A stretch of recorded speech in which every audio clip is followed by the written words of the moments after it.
Asian straight shooter. China bias. Is she the one? Strong Asian men versus the pretenders. By Ray Tenotska, 16th November 2021. Opening quote.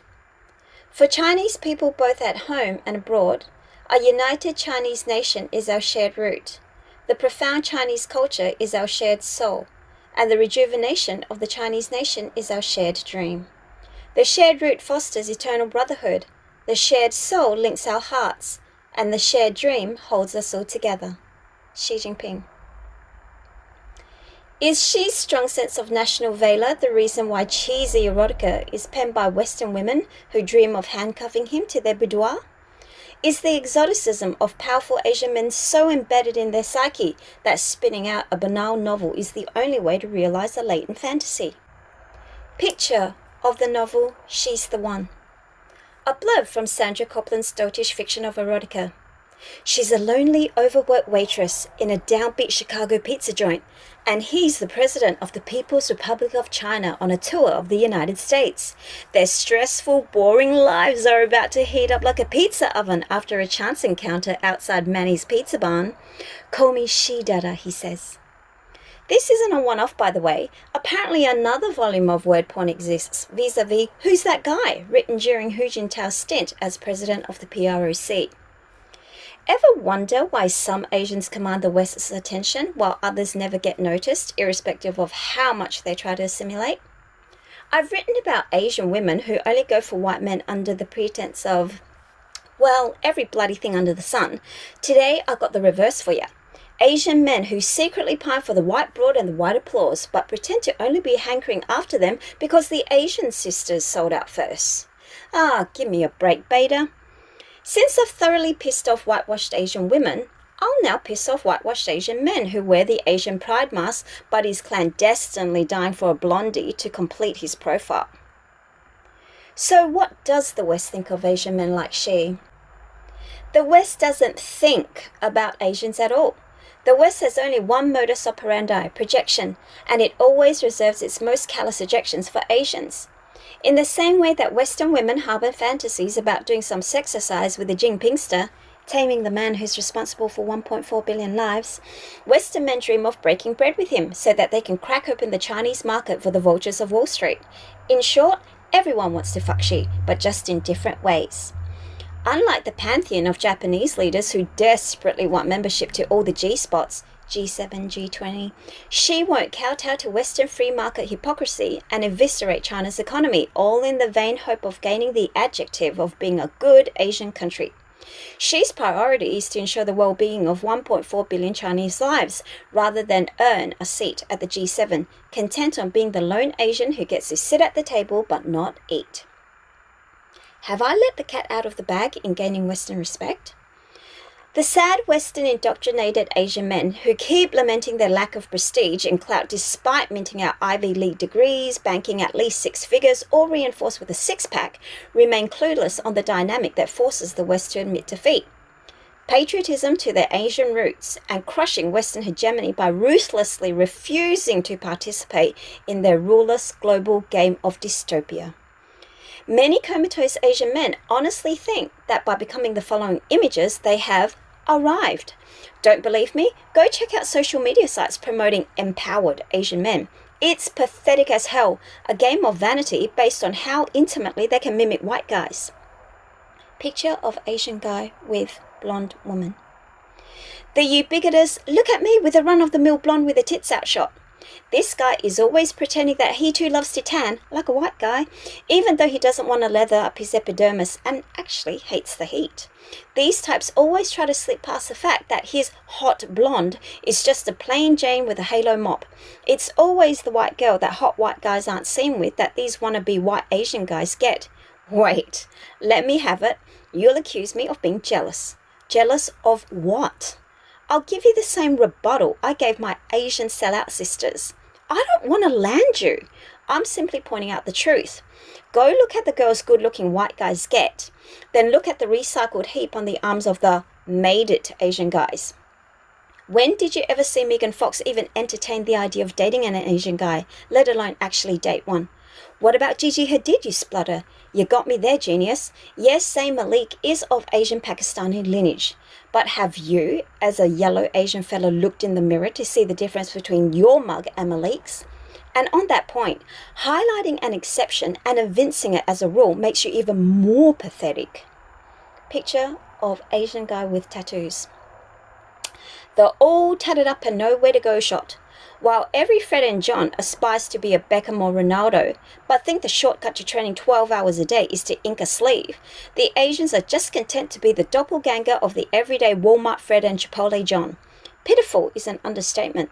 So you want to look gangster, chomping down on Xiaolong Bao at Sunday Yumcha, but don't dare use your intimidation to fight the assholes who put your ancestors in the opium dens, internment camps, and is contemporaneously beating the shit out of your people for a natural virus.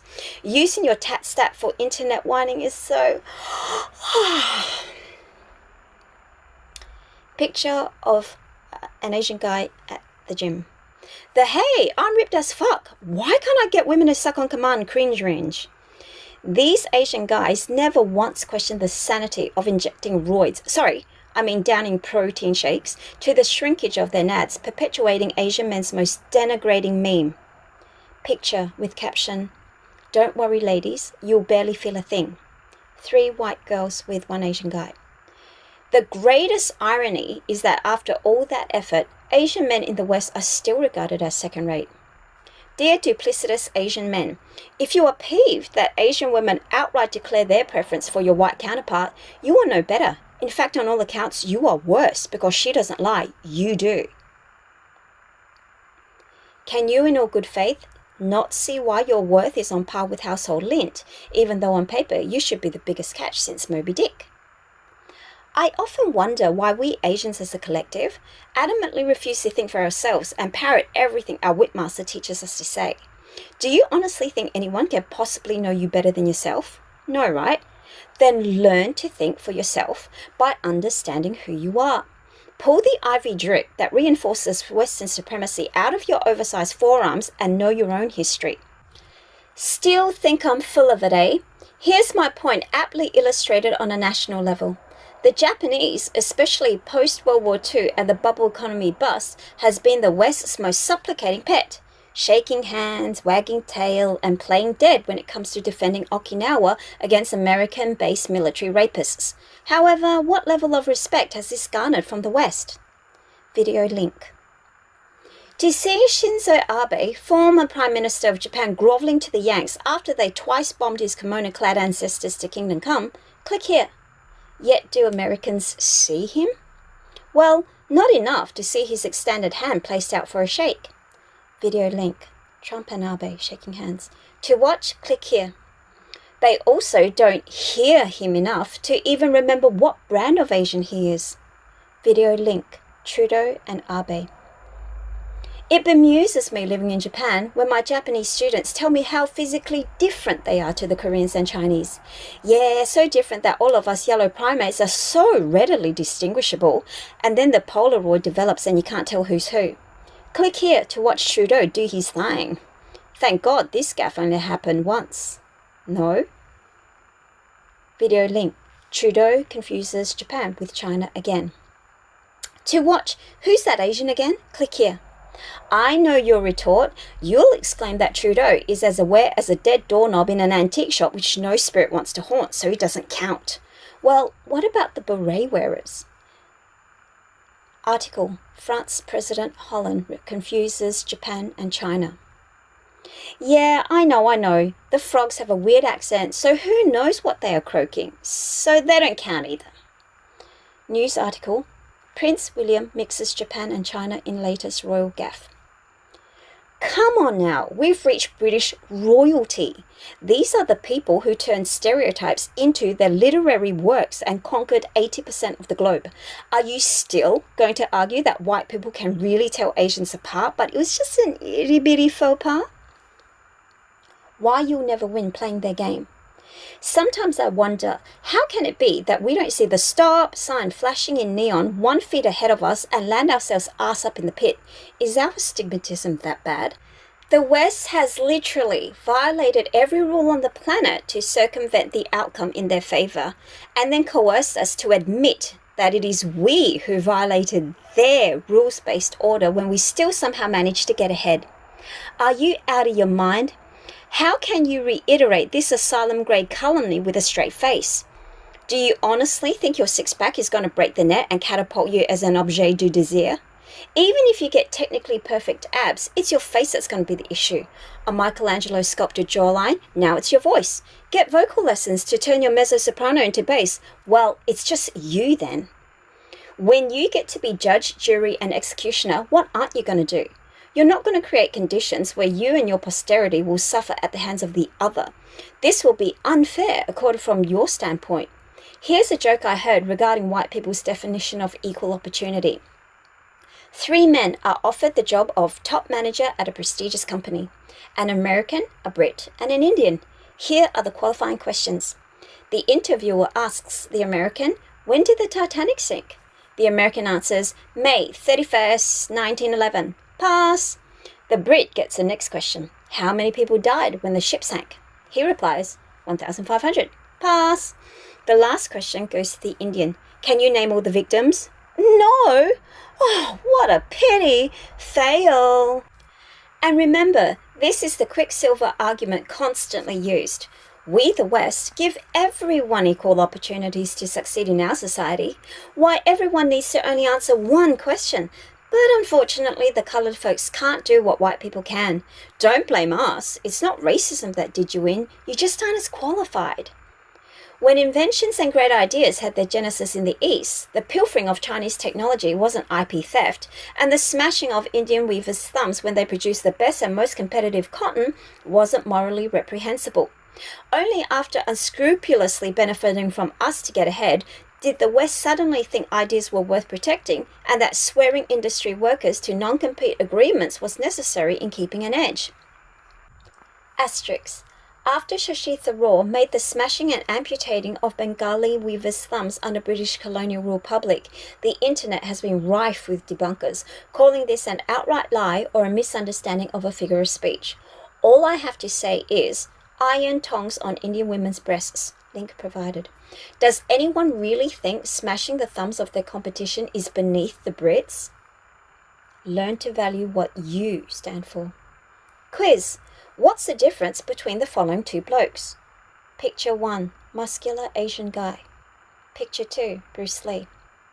Duh! One's a Tinder profile and the other is Bruce Lee, you quibble. Wrong!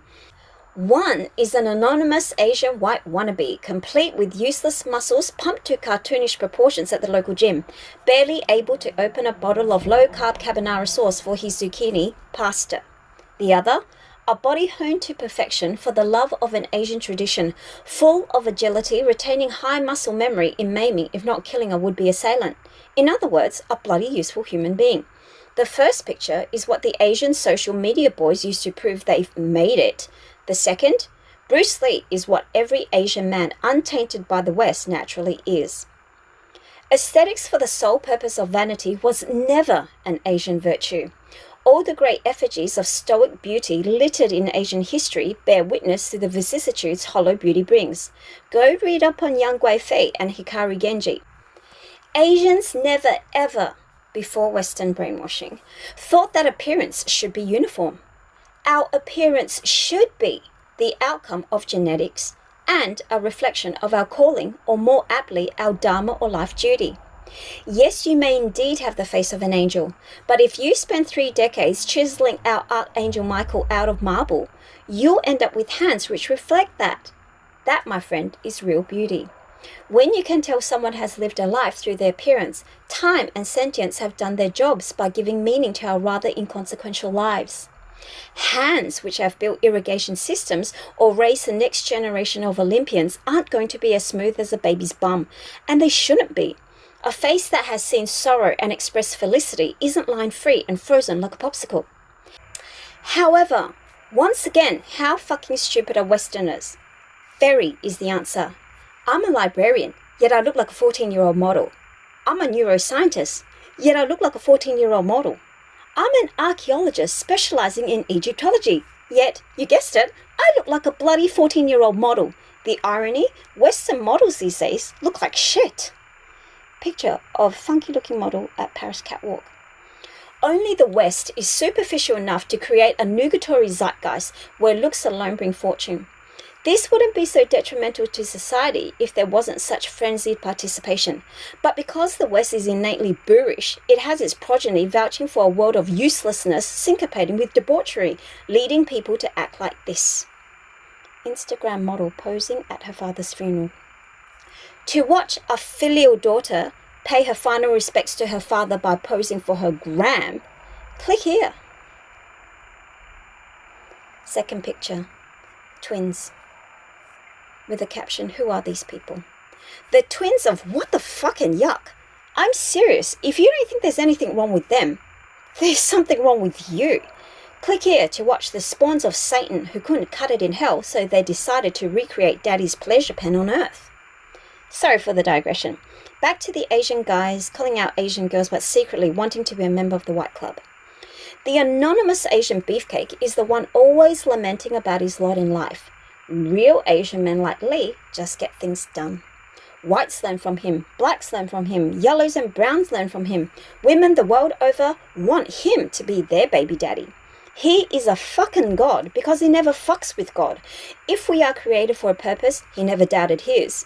This is what makes everyone turn their head and pay their respect. And though they may not necessarily succor to his brand of philosophy, they have enough deference for him to shut up. The Asian nerds, on the other hand, don't know who they are. Are they standing up and mocking their sellout Asian sisters because they secretly pine to be in their shoes? It clearly appears so, with them salivating at the opportunity of getting their jeans diluted with blue eyes and skin of untreated cotton. Are they making strident statements against Western imperialism initially, only to accidentally hit a line of commiseration with the most oppressive race on the planet, and upon winning the windful acceptance, change allegiance to become the most enterprising face of self-hate, a la Andrew Yang? Highly probable. So, what exactly do you think you are fighting for? Nothing is the answer, dweeb. Quit the freedom of speech rhetoric. That wasn't even our problem. Do you know the litmus test for finding a whitewashed lobotomized Asian? Ask him or her about the importance of free speech.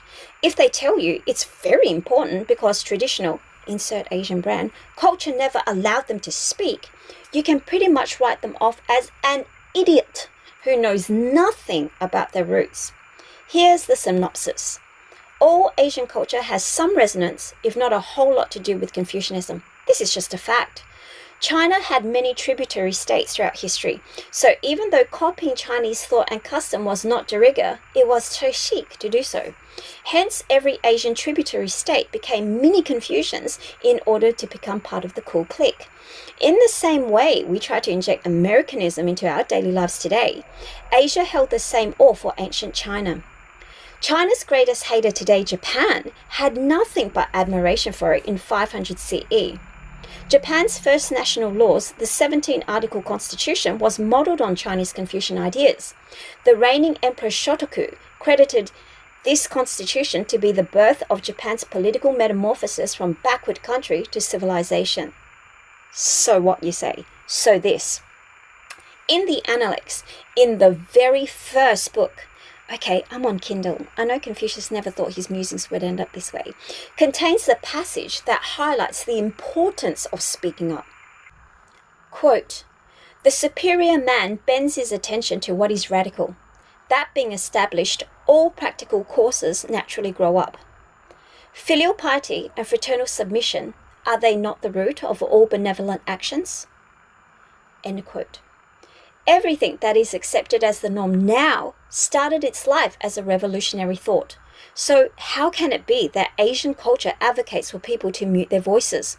Confucianism champions going against the tide if the tide is sweeping you to a death boulder. Muting one's voice and silencing dissent is a Western mandate, not an Asian one. Confucius was a rebel in his day. His philosophy went against the prevailing ethos at the time, which was reminiscent of early Western capitalism. He saw the erosion of time-honored feudal values, which acknowledged the emperor as a father and the citizens as well-cared-for offspring, in favor of individual states, which behaved like the West, each vying for supremacy in gaining control of the center of China, which was known as Honan at the time. Going retro with a morality spill is always radical. If you think you have a problem with what I just said, why on earth do you think Jordan Peterson makes sense? This is the exact script JP is using to make his mark in our Insta-fame society, yet somehow because he's a white guy, it seems reasonable. Promulgating values harking back to our ancestors who established a system that kept everyone alive in circumstances much more trying than ours is a virtue. Sun Yat-sen, the daddy of modern China, used Confucian morality to build the backbone of his renowned Samin Chui, Three Principles of the People, socio-political theory. Idiots around the world will argue that Sun was a proponent of Western ideology because he was a Christian and borrowed ideas from his faith and channeled it into his political theory. Bollocks is what I have to say to that. Confucian ideas were already in place, espousing egalitarianism long before the notion of a nail carpenter's son ever got credited with "do unto others as you would have them do unto you." When you want to fight the oppressive forces squelching your voice, don't emulate the group that is a proponent for self-censure. As an Asian, you must learn what you need. You need to create a playground that is fit for you to want to play. Not just blindly accept that you must participate in a game where rules are so erratic that even when you win, you still lose. Why Western women lust over and Western men give acknowledgement to people like Xi and Li is precisely because these Asian men are willing to walk away and not play. Once you understand this, you hold all the power.